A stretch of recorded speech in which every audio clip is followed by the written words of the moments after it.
Bonjour et c'est parti pour une nouvelle capsule dans ce superbe décor. Je suis à Saint-Sulliac en Bretagne et il fait très beau aujourd'hui. Voilà, donc je suis très heureuse de partager avec vous ce thème sur la vulnérabilité, qui est un thème pour moi important lorsqu'il s'agit notamment de la relation d'amour avec soi et la relation harmonieuse dans les liens aux autres. Alors pourquoi cette vulnérabilité est un cadeau et en quoi cette vulnérabilité peut devenir une force dans notre quotidien et dans notre façon d'être. Je vais faire un petit peu quelque chose de schématique, un petit peu de théorique, juste pour introduire le sujet. On va dire qu'il y a à peu près deux catégories de gens. Il y a ceux qui observent considérablement leur vulnérabilité et donc qui perdent confiance en eux parce qu'à regarder trop ces défauts et à ne pas les embrasser, les aimer, eh ben, c'est l'estime de soi qui s'effrite. Et puis il y a ceux qui les nient, les observent pas, les regardent pas, n'en tiennent pas compte. Et là, il y a une perte totale, on va dire, de lien d'amour avec soi-même, parce que si on ne met pas de l'éclairage et de la perception sur nos fragilités, notre vulnérabilité, nos défauts, alors il est difficile d'être authentique, alors il est difficile d'assumer ce qu'on est, alors il est difficile de faire tomber la pression de la défense. La pression de la défense, c'est tout ce qu'on va mettre en place comme stratégie consciente et inconsciente pour se protéger des attaques des autres. Et un des moyens fondamentaux de lâcher cette pression et donc de vivre dans la relation à soi et aux autres quelque chose de vraiment léger et de vraiment ouvert, c'est la conscience et la connaissance de notre vulnérabilité. Plus je suis conscient et plus je connais mes points de fragilité, mes limites, mes incapacités, mes petits défauts, plus je les accepte, et moins je suis attaquable, et moins j'ai à me défendre, et plus je peux paraître aux yeux du monde libre. Alors, comment on fait pour accepter sa part de vulnérabilité? Comment on fait pour accueillir ses défauts? Tout simplement, dans cette conscience que je partage souvent avec vous, qui est celle de notre dualité, tout ce qui est un pile a une face et l'ombre vient avec sa lumière. Donc quand on met de la lumière et de l'amour sur notre part d'ombre, sur nos parties fragiles, alors ça veut dire qu'on accepte tout ce qu'on est et il ne reste plus qu'une globalité d'amour sur le regard qu'on porte sur nous. Lorsque on n'est pas capable d'accepter ces parts de vulnérabilité, on est scindé en deux, on perd de l'alignement, on perd du pouvoir et de la puissance, parce qu'il y a une partie de nous qu'on rejette, qu'on exclut ou qu'on ignore.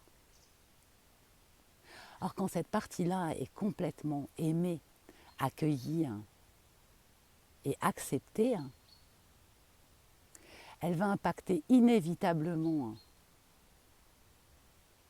l'amour de nous-mêmes, donc notre vibration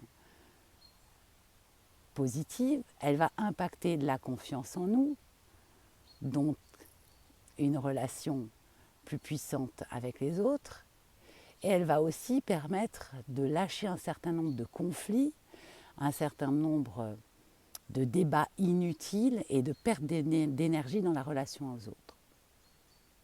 Parce que plus on résiste face à sa vulnérabilité, plus on la cache, moins on l'assume, et plus finalement on va attirer des êtres qui vont nous titiller avec ça. C'est les lois simples de l'énergie, de la circulation, de l'attraction, de nos propres vibrations. Imaginons qu'on soit quelqu'un de très impatient, c'est mon cas par exemple. J'ai l'impatience en vulnérabilité et en fragilité. Si j'accepte cette impatience, que j'en suis consciente, que je sais qu'elle fait partie de mon être, quand quelqu'un vient vers moi et me dit « Sophie, t'es impatiente », alors je dépose les armes, je n'ai pas à me justifier, je n'ai pas à me battre, je n'ai pas à prouver le contraire, j'ai juste à dire « Oui, tu as raison, ça fait partie de mes défauts, ça fait partie de mes limites ». Ça ne veut pas dire que je ne vais pas travailler dessus, ça ne veut pas dire que je ne vais pas l'améliorer, mais c'est comme ça. La partie aussi extraordinaire qui nous aide à aimer notre vulnérabilité, c'est que c'est une part positive de notre vérité d'être.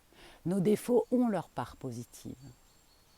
D'abord, ils sont l'ombre de nos qualités, ils vont de pair. Si je suis impulsif, créatif et original, ne me demandez pas d'être ordonné, structuré et extrêmement rigoureux.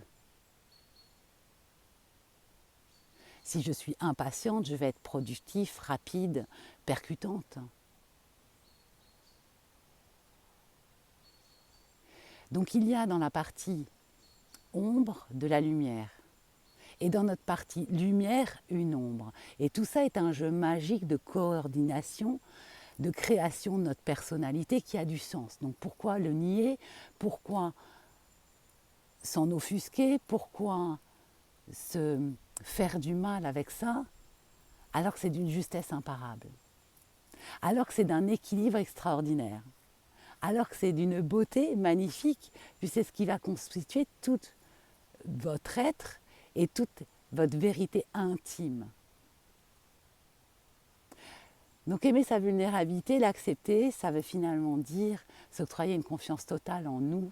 Ça veut simplement dire je baisse les armes dans le rapport à l'autre. Je n'ai plus à gérer du conflit ou à mentir ou à me cacher ou à me nier. Mais ça veut dire aussi que je suis dans la mesure d'accepter après les nuances, les limites, les impossibilités et la vulnérabilité de l'autre.